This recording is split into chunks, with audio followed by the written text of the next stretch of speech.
வணக்கம் ரிஷபராசி நண்பர்களே, வரக்கூடிய தமிழ் புத்தாண்டுக்கான வாழ்த்துக்களை உங்களுக்கு சொல்லிக் கொள்றதுல ரொம்ப மகிழ்ச்சி அடைகிறேன். இந்த விசுவாச வருடத்தில், அதாவது புதிதாக பிறந்துள்ள தமிழ் புத்தாண்டில் உங்களுக்கு எந்த மாதிரியான பலன்கள் கிடைக்க போகுது அப்படிங்கிறத தான் இந்த பதிவில் நாம் இப்போ பார்க்க போகிறோம். ரிஷபராசிக்கு கடந்த காலம் அப்படிங்கிறது ஒரு கசப்பான காலம் அப்படின்னே சொல்லலாம். பெரும்பாலானோருக்கு அப்படிதான் நடந்துச்சு. ஏன்னா உங்களுடைய ராசியில ஜென்ம குரு இருந்துச்சு. அந்த ஜென்ம குரு இப்ப கூட இருக்கதான் செய்யுது. மே மாசம் 11ஆம் தேதி தான் அந்த ஜென்ம குரு மாறப்போகுது.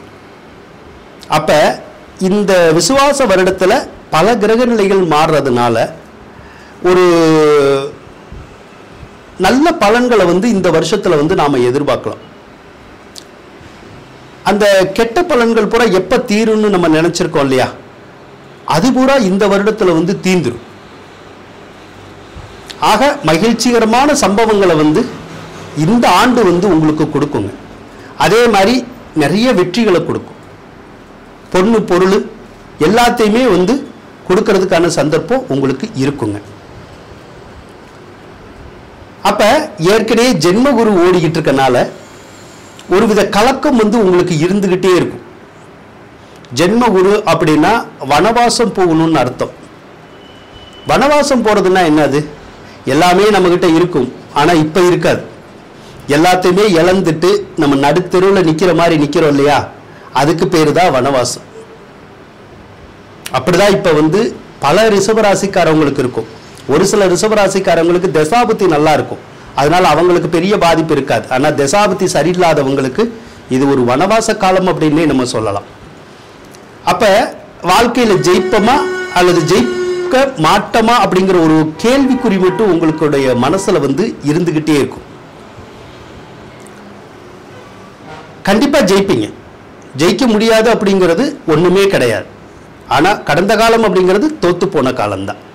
ஜென்மத்துல குரு இருக்கிற போது ஊரை விட்டு ஓடணுங்கிறது விதி.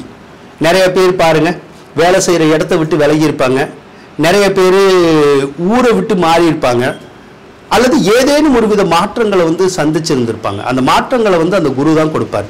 அதே மாதிரி குரு முடிவெடுக்க முடியாதவர், மனக்குழப்பங்களை தரக்கூடியவர், பொண்ணு பொருளை கொடுக்க கூடாதுன்னு நினைக்கிறவர். அவர் தான் கொடுப்பார், அவருக்கு தான் கொடுக்கிற அதிகாரம் இருக்கு. ஆனா ஜென்மத்துல குரு இருந்தா உங்களுக்கு காசு பணத்தை அவர் கொடுக்க மாட்டார், கொடுக்கறதுல தயக்கம் தான் காட்டுவார். அப்ப இப்ப வரைக்கும் அவர் தயக்கம் தான் காட்டிக்கிட்டு இருக்கார். அதனாலதான் ஒரு சிலருக்கு அந்த பொருளாதார கஷ்டம் அப்படிங்கிறது நிறைய இருந்துகிட்டே இருக்கு.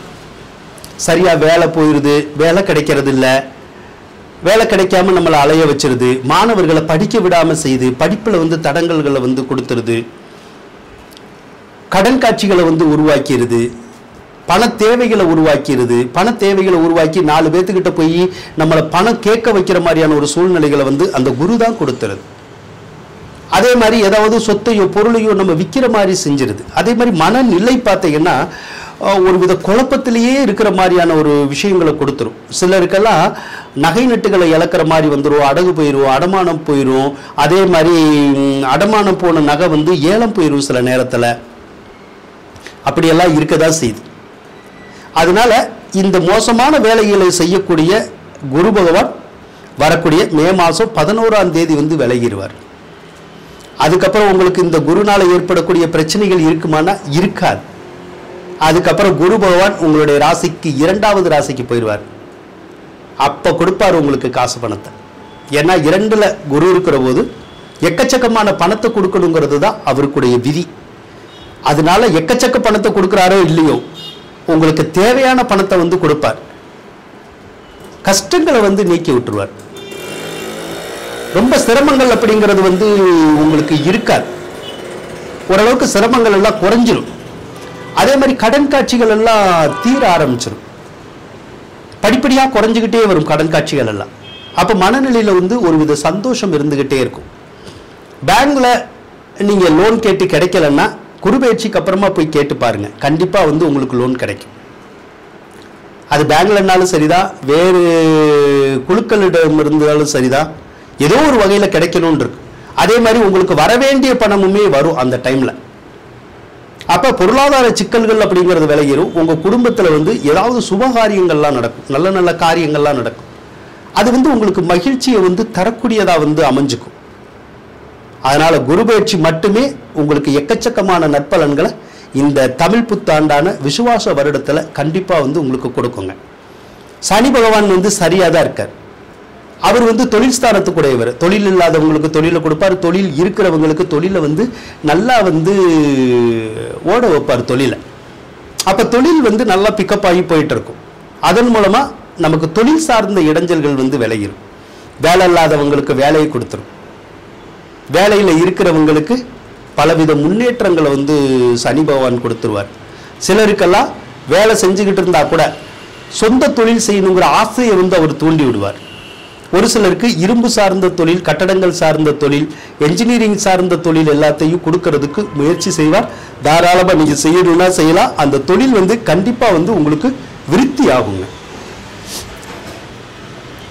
ராகு வேற உங்களுக்கு 10வது ராசிக்கு தான் வருவார். அப்ப ராகுவுமே தொழில் மாற்றங்கள் எல்லாம் உருவாக்கி தருவார். தொழில் மாற்றங்களை உருவாக்கி தருவாருன்னா ஒரு சிலருக்கு வேலை பார்க்குற இடத்துல மட்டும் ஏதாவது தொந்தரவு வரும், ஒரு இடத்துல இருந்து வேற இடத்துக்கு போற மாதிரி வரும். அல்லது ஒரு சிலருக்கு இந்த டிரான்ஸ்ஃபர் மாதிரியான விஷயங்களை இந்த வருஷத்துல கொடுக்கும். பிற கிரகங்களுமே உங்களுக்கு நல்லா தான் இருக்கும் இந்த விசுவாச வருடத்துல. அதே மாதிரி ஆவணி, புரட்டாசி மாதங்கள் அதெல்லாம் இருக்குல்ல, அந்த மாதங்கள்ல எல்லாம் ஒரு சிலருக்கு குழந்தை பாக்கியங்களை ஈஸியா கொடுக்கும். ஏற்கனவே குழந்தை பாக்கியம் இல்லாம நிறைய பேர் தவிச்சுக்கிட்டு இருப்பாங்க, அவங்களுக்கு அந்த குழந்தை பாக்கியத்தை கொடுக்கும்.